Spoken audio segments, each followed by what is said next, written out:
So my beautiful model Cindy is going to help me demonstrate how to use Mehron StarBlend foundation.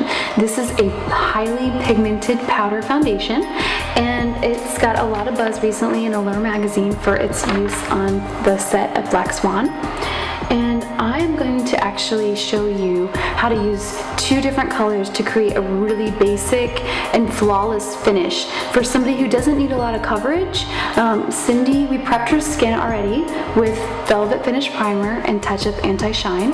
So to get the look for Cindy today with the StarBlend makeup, we're going to use Mehron's Kabuki brush. Because of its size and shape, it's going to offer really great coverage for us. It's more dense goat hair, and so we're going to be able to get a lot of product into our brush, and we're going to be able to apply it in a circular motion and really work it into the skin. You can see just how beautiful the finish is. It's a really nice matte finish. So for those of you who, maybe don't want to mess with a two-step like foundation and then powder, this is a one-step process. So it's just powder and go.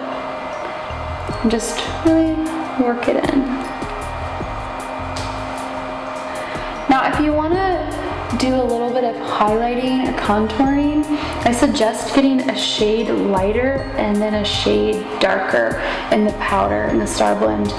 And we're going to use a smaller brush to kind of blend that, maybe around the eyes, on the lids. Go ahead and open for me. You can see what a beautiful finish that is. It's so natural. It's great also if you have oily skin and you want to just do a powder instead of a cream or liquid matte foundation as well.